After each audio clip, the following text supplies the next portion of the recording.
اچھا خرم عبید روکھڑی صاحب، سر آپ کو لگتا ہے کہ جو بھی حکومت بنے گی، ابھی ہو سکتا ہے کولیشن حکومت بنے، ہو سکتا ہے کوئی ایک جماعت بنا لے، آپ کو چیلنج نظر آ رہا ہے آزاد کشمیر کے اندر آنے والی حکومت کے لیے، گورننس کا وہاں پہ سیاست کا؟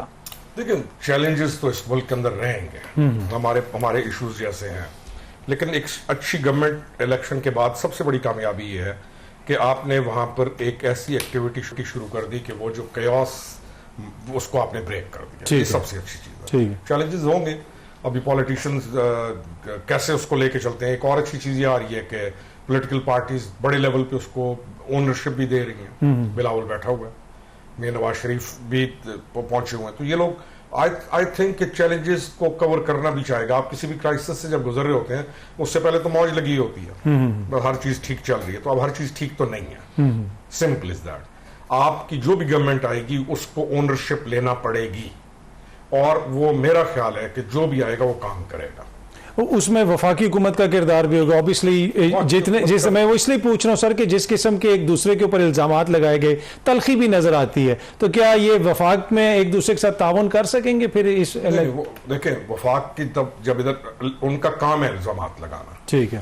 پولیٹیشین الیکشن، یہ آپ کا میڈیا اور پولیٹیشین میں فرق ہے۔ آپ جب دیکھتے ہیں نا تو آپ سمجھتے ہیں میڈیا میں آپ سارے لوگ بھائی ہیں، پولیٹیشین نے ایک دوسرے کے خلاف الیکشن لڑنا ہے، اس نے اگر وہ کہے کہ یہ میرا بھائی ہے تو پھر وہ فارغ ہے، اس نے یہی کہنا ہے نا کہ میں بہتر ہوں، یہ غلط ہے۔ میں بھی یہ بات کر رہا تھا کہ اب اسی کیمپین کو دیکھیں تو اس میں بلاول کی کیمپین کیوں آگے جا رہی ہے؟ کیونکہ اس نے کشمیر کے ایشوز کو ایڈریس کیا، جس کرائسس سے کشمیر گزر رہا ہے، جو لوگوں کی اس وقت کے مسائل ہیں، اس نے فائدہ دیا۔ پی ٹی آئی نے بائیک آؤٹ کر کے بڑی شدید غلطی کی۔ پی ٹی آئی کا ووٹ جو ہے وہ پی پی پی کو تو جاتا ہے، یا سیکنڈ درجے میں آئی پی پی کی طرف تو آتا ہے، نون کی طرف نہیں جاتا۔ پیٹرول کی پرائسز جو بڑھیں گی تو اس کا افیکٹ جو امیڈیٹ افیکٹ ہے اس کا نون کو نقصان ہوتا ہے۔ تو گورنمنٹ جو بھی بنے گی اس کو وفاق اون کرتا ہے، چاہے پیپلز پارٹی کی بنے چاہے نون کی گورنمنٹ یہاں ہو بھی، اس کو اون کرتا ہے۔ کشمیر کی اپنی ایک بڑی اسٹرانگ پوزیشن ہے جس کو آپ ڈینائی نہیں کر سکتے۔ ہاں اس گورنمنٹ کے بننے کے بعد میں ایک مثال کے ساتھ بات ختم بھی کروں گا کہ میں کشمیر میں رہ چکا ہوں، جیسے چودھری راز صاحب تھے نا پیپلز پارٹی کی طرف سے، تو پی ٹی آئی کی طرف سے میں تھا، ہماری گورنمنٹ تھی، تو میں کشمیر کی جاتا تھا، میں کہتا تھا کہ نہ سبزی کشمیری اگاتا ہے، نہ کشمیر میں وہاں پہ کپڑا کوئی چھوٹی انڈسٹری ہے، نہ کشمیر میں پھل سارا پنجاب کے پی سے جاتا ہے، کشمیر موج میں بیٹھا ہوا ہے، بندے باہر ہیں، زیادہ تر اسکول استاد ہیں، تو میرپور کے اندر گھر خالی پڑے ہوئے ہیں۔ تو کشمیریوں کو بھی تو یہ سوچنا ہے نا کہ ہم نے خود اپنے علاقے کو اپ گریڈ کرنا ہے۔ آپ مجھے بتائیں، میں کہتا تھا دوستوں کو، کشمیر والوں کو، میں نے کہا آپ کو پتا ہے کہ چاول کا جو کشمیری چاول ہے یہ پاکستان نہیں پورے دنیا میں مانا جاتا تھا، آپ نے وہ ختم کر دیا۔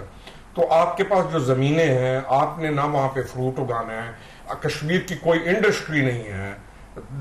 تو کشمیری بھی لیتھارجک ہو گیا ہے، ناراضگی بات۔ لڑکیاں سمارٹ ہیں، مرد بیٹھا ہوا ہے کام نہیں کرتا، تو آپ خود کشمیر کے آپ میرے سے بہتر جانتے ہیں۔ تو اس ایکٹیویٹی کو پھر ہمارے ان کشمیریوں کو ہم نے یہ بتانا ہے کہ تم برہان وانی نہیں ہو، وہ پار کے کشمیر کا ایشو ہے، یہ ہمارا ایشو نہیں ہے۔ نوجوان لڑکے نا ہیرو بنتے ہیں، کوئی بھی ان کو ایک انسپیریشن تو ہوتی ہے نا ہر بندے، بالکل، تو وہ پار کا کشمیر دیکھتا ہے، تو وہ برہان وانی کو آئیڈیل اگر سمجھتا ہے تو اس کے لیے بھائی ادھر نہیں نا،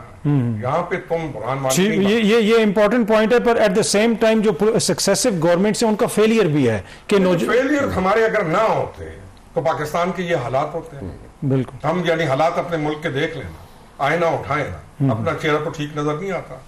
ہمارے کیا حالات ہیں؟ بالکل صحیح ہے تو یہ حالات